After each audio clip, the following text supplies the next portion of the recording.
കൊതുകിനെ തുരത്തുക എന്നതാണ് ലോകമെമ്പാടുമുള്ള പൊതുജനാരോഗ്യ മുദ്രാവാക്യം. കീടനാശിനികൾ, കൊതുകുതിരികൾ, ജൈവ നിയന്ത്രണ മാർഗങ്ങൾ എന്നിങ്ങനെ പല വഴികളിലൂടെ നാം അവയെ ഇല്ലാതാക്കാൻ ശ്രമിക്കുമ്പോൾ ഒരു രാജ്യം ആഴ്ചയിൽ 190 ദശലക്ഷം കൊതുകുകളെ ഉൽപ്പാദിപ്പിക്കുന്നു എന്ന് കേൾക്കുന്നത് ആർക്കും ഒരു ഞെട്ടലുണ്ടാക്കും.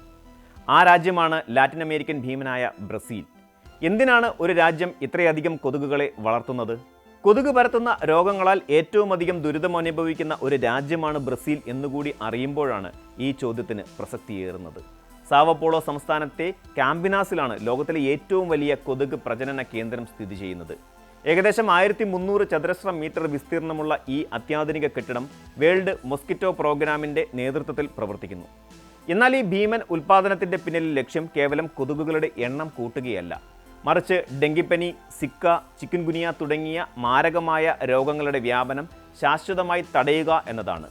ഒരുതരം ജൈവ ആയുധം ഉപയോഗിച്ച് കൊതുകുകളെ തന്നെ കൊതുകുകൾക്കെതിരെ തിരിക്കുന്ന നൂതനമായ ഒരു ശാസ്ത്രീയ പ്രതിരോധമാണ് ഇവിടെ നടപ്പാക്കുന്നത്. ബ്രസീലി അസാധാരണ നടപടി സ്വീകരിക്കാൻ ഒരു പ്രധാന കാരണമുണ്ട്. 2024 രാജ്യം കണ്ടത് ഡെങ്കിപ്പനിയുടെ ചരിത്രത്തിലെ ഏറ്റവും വലിയ വ്യാപനങ്ങളിലൊന്നാണ്. ആ വർഷം ലോകമെമ്പാടും റിപ്പോർട്ട് ചെയ്ത ഡെങ്കിപ്പനി അണുബാധിതരിൽ 80%-ലധികവും ബ്രസീലിലാണ് രേഖപ്പെടുത്തിയത്. ആയിരക്കണക്കിന് പേർക്ക് ജീവൻ നഷ്ടമാവുകയും രാജ്യത്തിൻ്റെ ആരോഗ്യ സംവിധാനം താറുമാറാവുകയും ചെയ്ത ഈ മഹാമാരി അടിയന്തരമായ പ്രതിവിധി നേടാൻ അധികൃതരെ നിർബന്ധിതരാക്കുകയും ചെയ്തു. മഴക്കാലത്തും അല്ലാതെയും വർദ്ധിക്കുന്ന കൊതുകുജന്യ രോഗങ്ങൾ തടയാൻ പരമ്പരാഗത കീടനാശിനി പ്രയോഗങ്ങൾ മതിയാവില്ലെന്ന് ഈ അനുഭവം തെളിയിച്ചു. കൊതുകുകൾക്ക് കീടനാശിനികളോട് അതിവേഗം പ്രതിരോധ ശേഷി നേടാൻ കഴിയുന്നു. കൂടാതെ ഈ രാസവസ്തുക്കൾ പരിസ്ഥിതിക്കും മനുഷ്യൻ്റെ ആരോഗ്യത്തിനും ദോഷകരവുമാണ്. ഈ പ്രതിസന്ധിക്ക് ഒരു സുസ്ഥിരമായ പരിഹാരം എന്ന നിലയിലാണ് ശാസ്ത്രീയമായ ഈ വോൾബാച്ചിയ എന്ന സാങ്കേതിക വിദ്യയിലേക്ക് ബ്രസീൽ തിരിഞ്ഞത്. ബ്രസീലിയൻ ഫാക്ടറിയിലെ കൊതുകുകൾ സാധാരണ കൊതുകുകളല്ല, മറിച്ച് സൂപ്പർ കൊതുകുകൾ എന്ന് വിശേഷിപ്പിക്കാവുന്നവയാണ്. ഇവിടെ ഉൽപ്പാദിപ്പിക്കപ്പെടുന്ന ഈഡിസ് ഈജിപ്തി കൊതുകുകളിൽ വോൾബാച്ചിയ എന്ന പ്രകൃതിദത്ത ബാക്ടീരിയയെ കുത്തിവയ്ക്കുന്നു.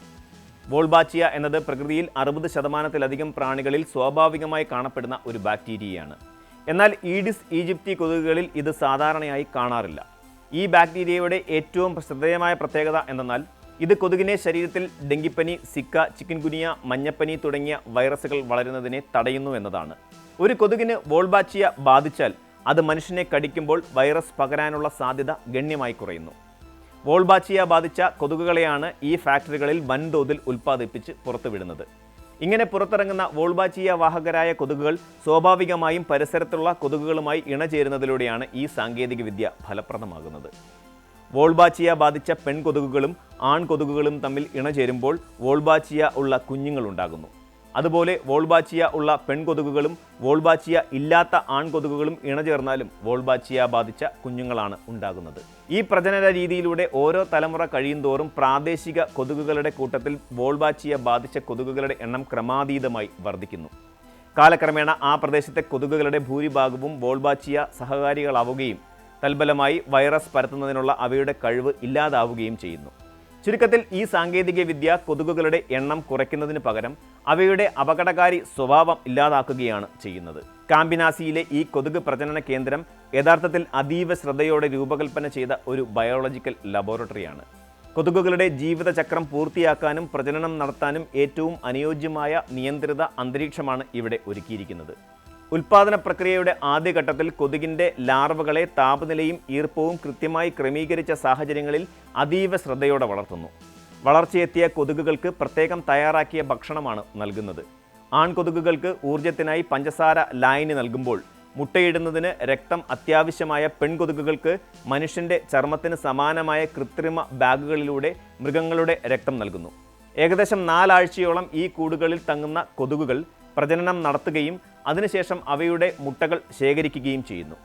ഈ മുട്ടകൾ വിരിഞ്ഞ് പുറത്തേക്ക് പറന്നുയരാൻ തയ്യാറെടുക്കുന്ന പ്രത്യേക ഘട്ടത്തിലാണ് അവയെ പൊതുജനാരോഗ്യ മേഖലയിലേക്ക് തുറന്നുവിടാൻ സജ്ജരാക്കുന്നത്.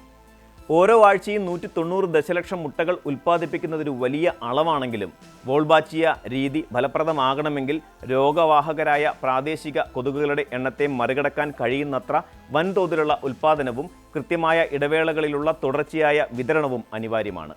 വോൾബാച്ചിയ രീതി ബ്രസീലിൽ പുതിയതല്ല.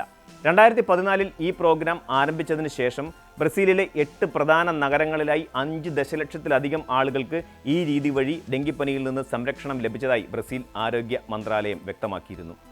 അന്താരാഷ്ട്ര തലത്തിൽ ഈ രീതി ഇതിനോടകം തന്നെ വിജയകരമാണെന്ന് തെളിയിച്ചിട്ടുണ്ട്. ഇന്തോനേഷ്യ, കൊളംബിയ തുടങ്ങിയ രാജ്യങ്ങളിൽ വോൾബാച്ചിയ കൊതുകുകളെ തുറന്നുവിട്ടതിന് ശേഷം ഡെങ്കിപ്പനി കേസുകൾ ഏകദേശം 70% വരെ കുറയ്ക്കാൻ കഴിഞ്ഞിട്ടുണ്ട്. ഏറ്റവും വലിയ നേട്ടം ഇത് കീടനാശിനികളുടെ ഉപയോഗം കുറയ്ക്കുന്നു, പരിസ്ഥിതിക്ക് ദോഷകരമല്ലാത്ത ഒരു സുസ്ഥിരമായ പരിഹാരമാണ് ഇത് എന്നതാണ്. ഈ രീതിയിൽ ഈഡിസ് ഈജിപ്തി കൊതുകുകളുടെ എണ്ണത്തിൽ കാര്യമായ കുറവ് വരുന്നില്ല. അതുകൊണ്ട് തന്നെ മറ്റ് പ്രാണികൾക്കോ പരിസ്ഥിതിക്കോ ദോഷമുണ്ടാകുന്നുമില്ല. രോഗം പരത്താനുള്ള കഴിവ് മാത്രം ഇല്ലാതാക്കുകയാണ് ചെയ്യുന്നത്. ബ്രസീലിൻ്റെ ഈ കൊതുക് ഫാക്ടറി പൊതുജനാരോഗ്യ രംഗത്ത് നാം നേരിടുന്ന വെല്ലുവിളികൾക്ക് ശാസ്ത്രീയമായ പരിഹാരങ്ങൾ തേടുന്നതിൻ്റെ ഏറ്റവും മികച്ച ഉദാഹരണമാണ്. കൊതുകിനെ ശത്രുവായി കാണുന്നതിന് പകരം അവയുടെ ജൈവശാസ്ത്രം തന്നെ മാറ്റിമറിച്ച് അവയെ തന്നെ നമുക്ക് വേണ്ടി ഉപയോഗിക്കുകയാണ് ഇവിടെ ചെയ്യുന്നത്.